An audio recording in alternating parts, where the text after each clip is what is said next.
A note to parents on the subject of art and the future.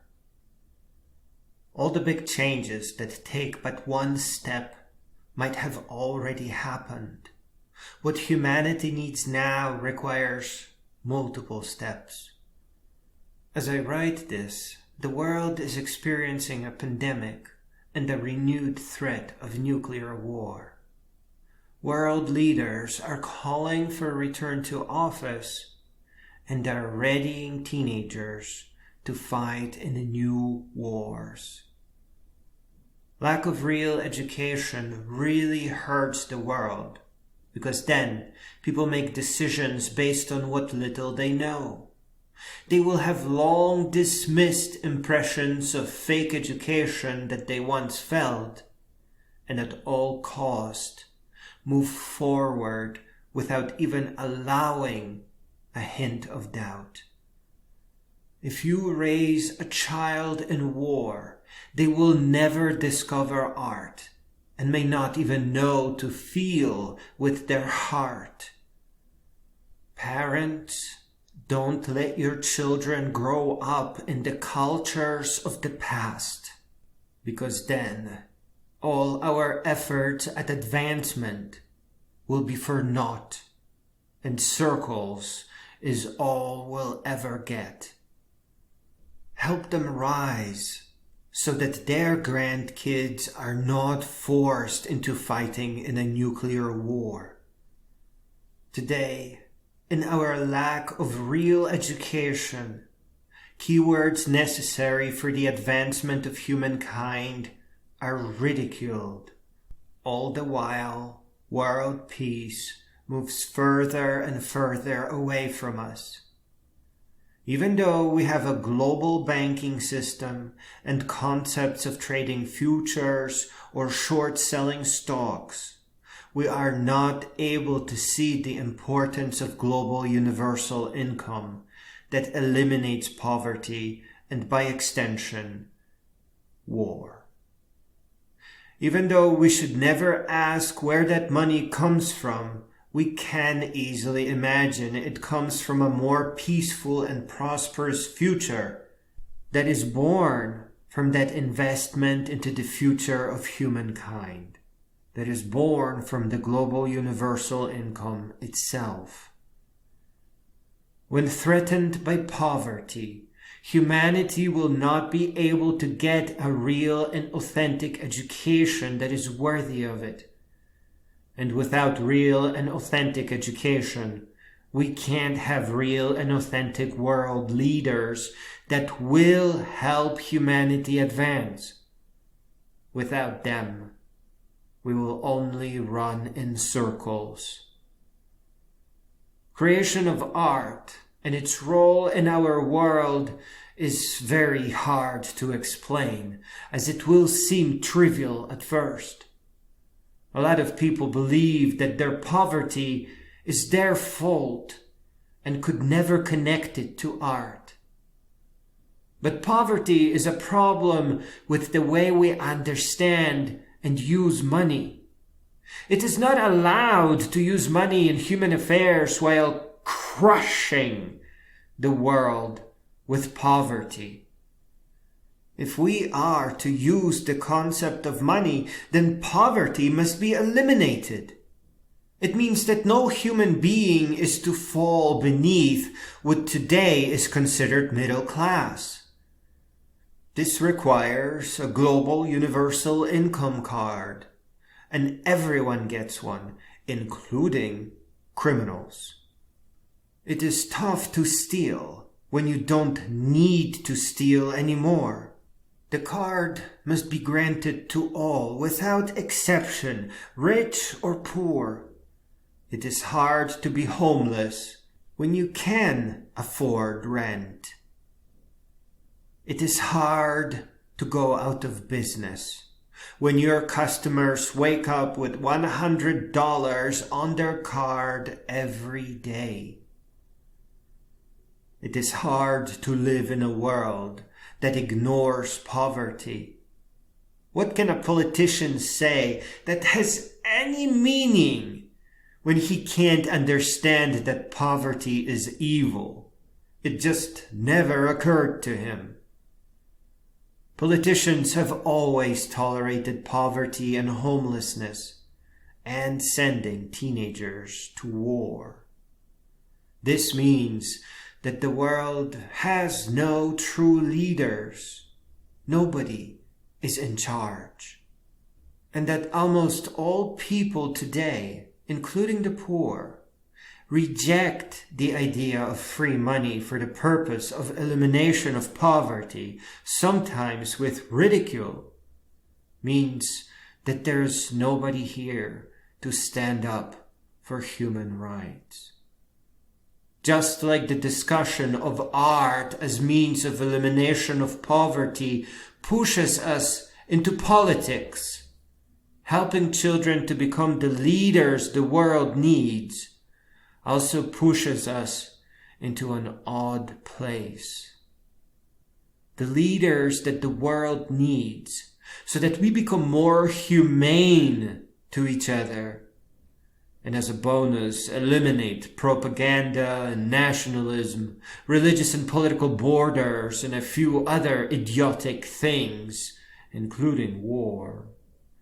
Those leaders begin on their first big test, somewhere towards the end of middle school. They begin the moment they are presented with a choice to memorize and cram, or to learn and to rise. And their biggest obstacle is actually you. Most parents lie that they can't get a job without a diploma and threaten children with punishment for bad grades. Of course, schools do the same. They threaten with shame and holding kids back a grade. The reality of the matter is that these jobs will pay you less and less the longer you work. They will insult you with a raise that does not take inflation under account. They will force you to smile while paying you less and forcing you to work harder as you work your entire life away. Books, adventure, and creativity, and growing up be damned. Wage slavery prevents people from flourishing. They may appreciate wisdom, but will never figure out that they are meant to become great beings and change the future of humankind. Here's a quote from Henry Thoreau. "I went to the woods because I wished to live deliberately, to front only the essential facts of life and see if I could not learn what it had to teach, and not, when I came to die, discover that I have not lived. I did not wish to live what was not life. Living is so dear. Nor did I wish to practice resignation unless it was quite necessary. I wanted to live deep and suck out all the marrow of life, to cut a broad swath and shave close, to drive life into a corner and reduce it to its lowest terms." I really feel bad for saying this, because this should never have come up. But your children, unfortunately, need your permission to leave the classroom when presented with a test that they were tricked into cramming for. You are propagating the Dark Ages. If you really thought about it, I think the best you could come up with is, how was I supposed to know? So let's just leave it at that. By leaving the fake classroom, the students will be allowed to search for something real instead. In this desperate and inhumane time of global poverty, the definition of real education can only be an inspiring and creative process that immediately presents a very real possibility of making a little bit of money, enough so to push the terror of poverty away. Where that possibility scales on an easy ramp of self-improvement and goes from real possibility to reality with just a little bit of effort. This describes the process of creation and sale of art. This may involve 3D modeling that produces shadow reference for a 3D painting, but it would be a very inviting experience to each and every student. Just the creation of a few squares to get the shadows right. The entry into the world of art must come with a very mild on-ramp that will call to most of the students. Mild and pleasant on-ramps with real results, and the destruction, the devastation of the fear of poverty is precisely what students will seek when allowed to look for real education. Once you give the children the permission to reject fake and mind-numbing education, and they experience the noble and dignified process of creating something from the heart in the world of art, once they stop being terrified of poverty and homelessness, and become stronger by knowing that they can create just out of their own imagination, they will be able to detect what wage slavery does to a human mind. By extension, by subtle analogy, they will grasp how propaganda is fueled by fake education. How people who are forced into a school that granted them low knowledge can easily, with almost no effort, be pushed to make war a reality. Here they will understand that to help the world advance forward, the world must be set free from poverty.